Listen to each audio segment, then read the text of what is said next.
নরেন্দ্র মোদী মাননীয় প্রধানমন্ত্রী তিনি আসছেন যে প্রকল্প উদ্বোধনে সেগুলি সবটাই মমতা বন্দ্যোপাধ্যায়ের করে যাওয়া, ভাবা, স্যাংশন করা, টাকা বরাদ্দ করা, সবটাই করে যাওয়া।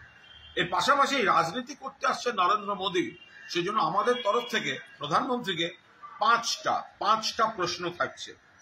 এক, যে আপনাদের কোন অধিকার আছে এই দমন পীড়নের বিলটা আনার? এই যে বিলটা এনেছেন, অমুক শাস্তি তমুক শাস্তি, আপনাদের কি অধিকার আছে যেখানে আপনাদের নেতারাই অভিযোগে অভিযুক্ত এবং এজেন্সিগুলো আপনাদের দ্বারা অপব্যবহার হতে যাচ্ছে? 2 নম্বর হচ্ছে, যদি আপনারা এইভাবে ভোটার লিস্টকে ভুয়ো বলেন, তাহলে তার উপর দাঁড়িয়ে নির্বাচিত হয়ে আছেন কিন্তু প্রধানমন্ত্রী আপনি নিজে এবং আপনার সরকার। তাই আগে ভোটার লিস্টের স্বার্থে আপনারা ইস্তফা দিন, লোকসভা ডিসলভ করে দিন, তারপর ভোটার লিস্ট হয়ে নতুন সরকার হবে না কেন? 3 নম্বর প্রশ্ন, আপনারা কি দিল্লি যা বলছে, আপনাদের নেতারা যা বলছে, দিল্লি পুলিশ যা বলছে, বাংলাদেশি মানে তারাই হচ্ছে বাংলা ল্যাঙ্গুয়েজ, বাংলা ল্যাঙ্গুয়েজ মানে বাংলাদেশি ল্যাঙ্গুয়েজ, বাংলা ভাষাকে এত বড় অপমান আপনারা সাপোর্ট করেন? আপনারা মনে করেন যে বাংলা ভাষা মানে বাংলাদেশি ভাষা?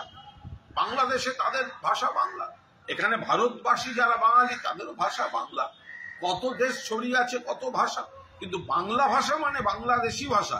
এই কথাটা নরেন্দ্র মোদী আপনি কেন নিন্দা করেননি?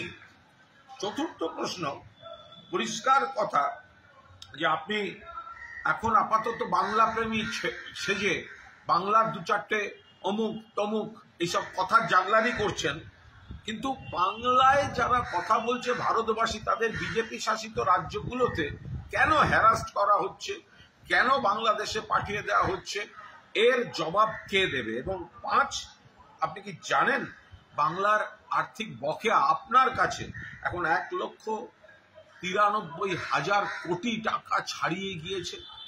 কেন খালি হাতে আসছেন? বাংলার টাকা কেন দিচ্ছেন না? কেন শুধুমাত্র বিজেপি শাসিত রাজ্যগুলো বা অন্য রাজ্যগুলোকে ভরিয়ে দিচ্ছেন? বাংলায় প্রতিহিংসা পরায়ণভাবে টাকা বকেয়া রেখেছেন, কেন খালি হাতে এসছেন? এই 5টা প্রশ্নের জবাব আপনাকে দিতে হবে।